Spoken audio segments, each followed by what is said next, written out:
Budget session की शुरुआत हुई है, उस दिन से जितने सत्ता पक्ष के लोग हैं एक ही बात कह रहे हैं कि जी भारत की जो जीडीपी है वो पूरे विश्व में 5वें नंबर पर चली गई। अच्छी बात है सर। कल भी एक सत्ता पक्ष के साथी ने कहा कि हम जल्दी ही जी तीसरे नंबर पर पहुंच जाएंगे। अच्छी बात है सर, हम तो चाहते हैं कि हम नंबर 1 पर चले जाएं। पर सर जो सरकार एक नारा देने वाली कि सबका साथ सबका विकास, सर सवाल है 140 करोड़ लोगों का कि हम पर कैपिटा इनकम पर कहां खड़े हैं। सर हम पहले 5 में भी नहीं, 10 में भी नहीं, 20 में भी नहीं, 30 में भी नहीं, 50 में भी नहीं, 100 में भी नहीं। स्पीकर साहब हम 136वें नंबर पर हैं और हम कह रहे हैं जी हम विश्व गुरु बनेंगे। स्पीकर साहब इसमें भी 140 करोड़ लोगों में सिर्फ 1% लोग हैं जिन लोगों के पास देश की 40% संपत्ति है, वेल्थ है।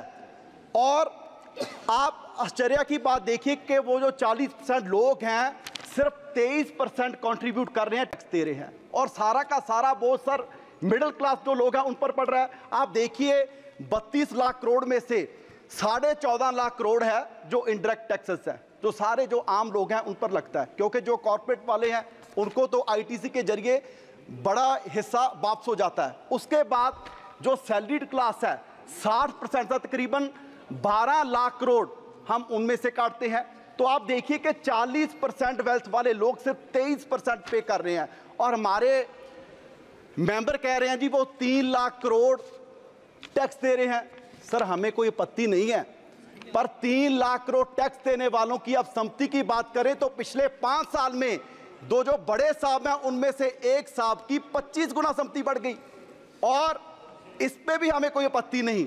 और सर हमें इस पे भी कोई आपत्ति नहीं, क्योंकि कल एक बात पिछले कई दिनों से चल रही है जी कौन कौन बड़े लोग शादी में गए, लेकिन सर हमें शादी में जाने में भी आपत्ति नहीं। लेकिन एक बात की आपत्ति है कि प्रधानमंत्री जी कोई साधारण आदमी तो है नहीं, सारी एजेंसीज उनको रिपोर्ट करती हैं, पूरी इंटेलिजेंस उनको रिपोर्ट करती है, और प्रधानमंत्री जी ने कहा कि ट्रक भर भर कर ऑपोजिशन के घर पर चंदा गया। तो सर प्रधानमंत्री जी ने उस टाइम पर्चा दर्ज क्यों नहीं करवाया? तब तो सर आंध्र प्रदेश में कहा, इलेक्शन में तेलंगाना में कहा, कभी भी बाहर के स्टेटमेंट को यहाँ दर्ज नहीं करते। तो सर पर्चा दर्ज क्यों नहीं करवाया? अगर कोई ऐसी रिपोर्ट थी तो फिर प्रधानमंत्री जी शादी में भी क्यों गए? तो सर ये सरकार केवल और केवल अपने जो बड़े दोस्त हैं उनको सुविधा देने का, उनका कॉर्पोरेट टैक्स कम करने का, उनको और बड़े बनाने का काम कर रही है। और जो देश के आम लोग हैं, आम नागरिक हैं, जो मिडिल क्लास, आप देखिए कि जो एक 50-60 हज़ार कमाने वाला कोई व्यक्ति है, पहले तो आपने उस पर डायरेक्ट टैक्स लगा दिया, उसकी इनकम टैक्स, उसके बाद उसके ने कोई स्कूटर परचेज किया, कोई मोटरसाइकिल परचेज किया, 31% टैक्स उस पर लगा दिया, उसने उसकी रिपेयर करवानी है 28% टैक्स उस पर है, अगर वो सड़क पे लेके जाएगा उस पर टैक्स है, और उसके बाद पेट्रोल डीजल डलवाएगा 50% टैक्स उस पर है, और उसके बाद सर खाने से लेके पीने तक हर जगह पर वो टैक्स दे रहा है। और जो 3 लाख करोड़ रुपए का जिनको फायदा दिया गया वो सर सिर्फ 23% लोग हैं जो टैक्स दे रहे हैं। सो सर मेरा सिर्फ यही आपसे बेनती है कि आप देश के जो आम लोग हैं, जो 140 करोड़ लोग हैं, उन पर बोझ है जो कम किया जाए, सबसे जरूरी, क्योंकि जो नेशनल हेल्थ पॉलिसी की एक रिपोर्ट थी उन्होंने भी कहा कि 2.5% कम से कम हेल्थ बजट है वो सरकार का होना चाहिए, आपने उसे भी 0.5 कर दिया।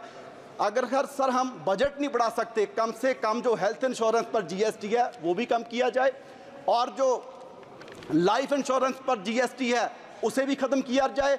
और सर क्योंकि ये सरकार कितनी ऐसी पॉलिसीज़, कितनी ऐसी स्कीम्स लेके आई है कि जिनकी जातों बाद में बात नहीं करते और जहाँ ही उसे बीच में छोड़ दिया जाता है। आपने क्या कि जी हम स्किल इंडिया 2023 तक 40 करोड़ जो युवा हैं उनको स्किल बना देंगे, अब सर बात ही नहीं हो रही। आपने कहा कि फार्मर्स की आमदन है उसको डबल कर देंगे 2022 तक, अब सर बात ही नहीं हो रही। और आपने एग्रीकल्चर इंप्लीमेंट पर भी टैक्स लगा दिया जिसका सीधा बोझ पंजाब के देश के किसानों पर पड़ेगा।